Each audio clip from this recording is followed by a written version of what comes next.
Assalamualaikum warahmatullahi wabarakatuh, teman-teman. Jumpa lagi dengan Enjoy Channel, channel yang membahas berita teraktual, terhangat, dan sedang menjadi perbincangan publik. Sahabat Enjoy Channel, kali ini yang akan kita bahas mengenai Pak Anies Baswedan. Sosok yang satu ini, teman-teman, banyak memberikan atensi perhatian kepada kebijakan publik, terutama di DKI Jakarta, teman-teman. Karena Pak Anies sebagai Gubernur DKI Jakarta, tentu Pak Anies memperhatikan itu semua terkait kesejahteraan. Nah, kali ini teman-teman ada hal yang disampaikan Pak Anies di hari ulang tahun kemerdekaan Republik Indonesia yang ke-77, teman-teman. Pak Anies merefleksi terkait kemerdekaan. Bahwa kemerdekaan itu adalah bukan hanya mengusir kolonial dari Indonesia, tetapi yang lebih jauh dari itu, teman-teman, yaitu memberikan rasa keadilan dan kesejahteraan kepada masyarakat. Karena itu banyak program dari Pak Anies Baswedan yang menyangkut terkait keadilan dan kesejahteraan. Kemarin Pak Anies meluncurkan sebuah program terkait PBB, teman-teman, pajak bumi bangunan, di mana PBB itu memberikan gratis kepada warga masyarakat yang mempunyai NJOP, nilai objek jual pajak, itu di bawah 2 miliar. Jadi di bawah 2 miliar NJOP-nya itu gratis PBB-nya, teman-teman. Namun kalau di atas 2 miliar itu juga masih ada diskon sekitar 10% sampai 15%. Itu artinya adalah bahwa Pak Anies ingin menghadirkan rasa keadilan bagi masyarakat. Nah, teman-teman, untuk lebih jelasnya terkait refleksi di hari ulang tahun ke-77 kemerdekaan RI, coba kita baca beritanya. Kita ambil berita, teman-teman, dari Detik News. Anies mengatakan banyak janji kemerdekaan yang belum tuntas. Gubernur DKI Jakarta Anies Baswedan menyampaikan refleksinya di HUT ke-77 RI. Menurutnya masih banyak janji kemerdekaan yang belum tuntas. Hal itu disampaikan Anies dalam pidatonya memperingati HUT ke-77 RI di acara Jakarta Melayu Festival yang digelar di Ancol, Jakarta Utara. Anies merefleksikan 77 tahun kemerdekaan RI. Jadi hari ini, teman-teman, hari ulang tahun, tepatnya 17 Agustus 2022 ini yang ke-77 tahun. Jadi kalau ibarat orang umur 77 tahun ini ya hampir tua, teman-teman, atau sudah tua. Nah, ini direfleksi oleh Pak Anies Baswedan. Apa arti kemerdekaan di usia yang ke-77? Oleh karena itu, ini jadi peringatan bahwa 77 tahun kemerdekaan ini ada sebagian dari janji kemerdekaan sudah dilunasi, tapi masih banyak yang belum, kata Anies Rabu 17 Agustus 2022 malam. Anies mengatakan, merdeka bukan hanya mengusir kolonialisme. Menurut Anies, kemerdekaan berarti memberi kesejahteraan dan keadilan kepada rakyat. Berkali-kali kami sampaikan, kemerdekaan itu bukan hanya menggulung kolonialisme. Kemerdekaan itu yang lebih penting adalah dia bisa memberi kesejahteraan dan keadilan sosial bagi seluruh rakyat Indonesia, sebut dia. Lebih lanjut, kata Anies, keadilan sosial masih menjadi tantangan saat ini.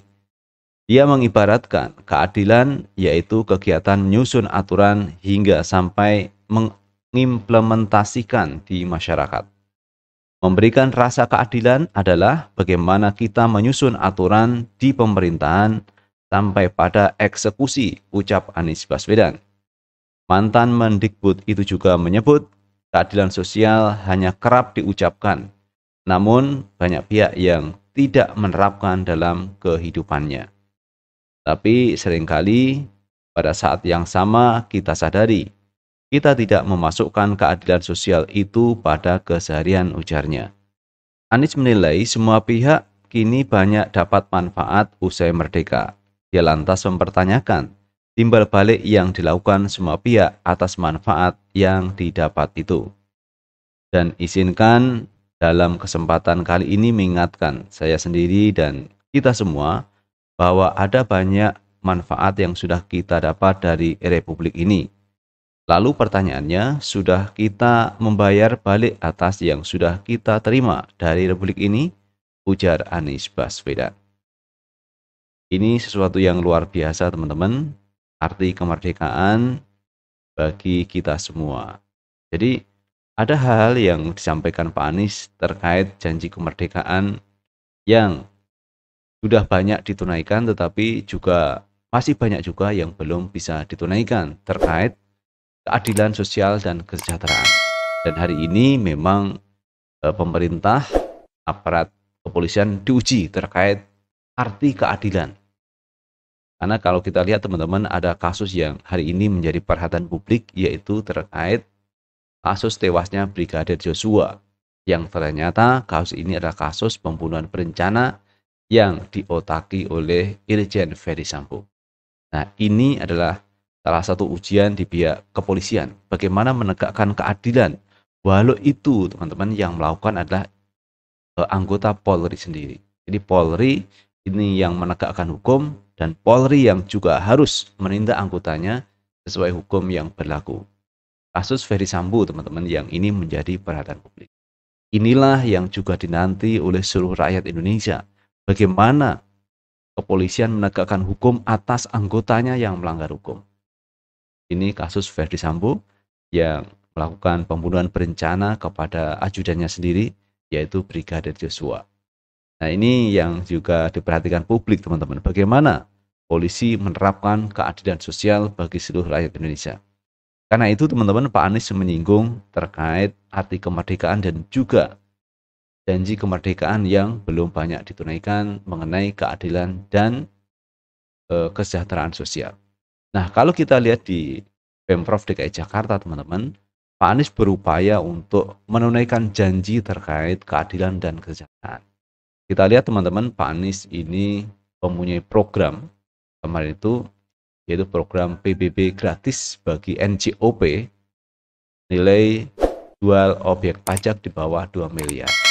Nah teman-teman, untuk lebih jelasnya coba kita baca terkait NJOP, terkait PBB yang digratiskan oleh Pak Anies Baswedan.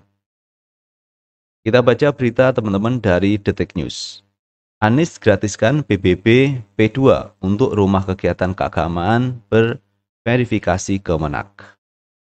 Jadi rumah ibadah teman-teman yang sudah terverifikasi oleh Kementerian Agama, ini gratis PBB-nya. Gubernur DKI Jakarta Anies Baswedan membebaskan pajak untuk rumah yang dipakai sebagai tempat kegiatan keagamaan. Tapi syaratnya tempat keagamaan itu harus mendapatkan verifikasi terlebih dahulu dari Kementerian Agama. Kita menyaksikan banyak sekali kegiatan-kegiatan seperti majelis taklim yang di situ merupakan kegiatan aktivitas menjaga moral masyarakat yang dilakukan rumah-rumah dan sudah dikerjakan puluhan tahun. Bahkan banyak yang antara tempat dia tinggal dengan luas bangunan yang dipakai untuk kegiatan pendidikan keagamaan itu lebih luas dipakai untuk kegiatan pendidikan keagamaan, kata Anies usai menghadiri acara pajak adil dan merata untuk semua di Mangga 2 Selatan, Sawah Besar, Jakarta Pusat, Rabu 17 Agustus 2022. Kemudian diketahui Pemprov DKI Jakarta menggratiskan pajak bumi dan bangunan PBB untuk rumah yang memiliki nilai jual objek pajak NJOP kurang dari 2 miliar. Gubernur DKI Jakarta Anies Baswedan mengatakan kebijakan yang diambil merupakan wujud kepedulian pemerintah kepada masyarakat ibu kota. Kebijakan itu tertuang dalam Peraturan Gubernur Nomor 23 Tahun 2022. Dan kemudian Anies menjelaskan, rumah dengan NJOP lebih dari 2 miliar bakal diberi diskon PBB 10% bagi rumah tinggal serta diberi faktor pengurang seluas 60 meter persegi untuk bumi dan 36 meter persegi untuk bangunan. Sedangkan untuk selain rumah tinggal diberi diskon PBB 15%. Anies juga memberi keringanan pokok pajak dan penghapusan sanksi administrasi, serta angsuran pokok pajak dan penghapusan sanksi administrasi untuk wajib pajak dengan ketetapan PBB di atas 100 juta. Nah itu teman-teman wujud kepedulian Pak Anies Baswedan dalam rangka menerapkan, mengaplikasikan terkait kesejahteraan sosial dan keadilan. Karena namanya keadilan teman-teman, itu bisa diwujudkan dengan aturan-aturan dalam sebuah pemerintahan. Bagaimana memberi rasa keadilan lewat pemerintah. Karena keadilan itu tidak hanya teman-teman didapat lewat pengadilan, tetapi lewat aturan-aturan itu juga bisa. Seperti yang dilakukan Pak Anies terkait NJOP di bawah 2 miliar, itu gratis BBB. Kemudian BBB yang nilainya NJOP-nya di atas 2 miliar, ini mendapatkan diskon 10% sampai 15%. Ini adalah bagian mewujudkan keadilan dan kesejahteraan sekaligus. Nah, ini kalau diterapkan kepada seluruh rakyat Indonesia, ini alangkah baiknya teman-teman. Dan yang bisa tentu adalah seorang presiden. Kalau Pak Anies Baswedan, kebijakannya hanya di Jakarta, tidak bisa menyeluruh ke rakyat Indonesia. Namun apabila teman-teman di 2024 nanti Pak Anies diberi kesempatan untuk memimpin Indonesia dengan menjadi RI1, tentu Pak Anies akan meneruskan kebijakan seperti ini. Inilah yang dinanti-nanti oleh rakyat Indonesia teman-teman. Bagaimana seorang pemimpin itu memberikan kesejahteraan untuk seluruh rakyat Indonesia. Dan saat ini Pak Anies bisa menerapkan keadilan sosial, kemudian kesejahteraan sosial itu hanya di DKI Jakarta. Mudahan nanti teman-teman Pak Anies diberi kesempatan untuk bisa memimpin Indonesia menjadi RI1. Sehingga keadilan dan kesejahteraan ini akan dirasakan oleh seluruh rakyat Indonesia. Itu teman-teman yang bisa kita bahas kali ini, dan terima kasih telah menonton video ini. Jangan lupa like, subscribe, share, dan komen di channel ini agar kita bisa membangun channel ini menjadi lebih baik lagi. Sukses selalu. Assalamualaikum warahmatullahi wabarakatuh.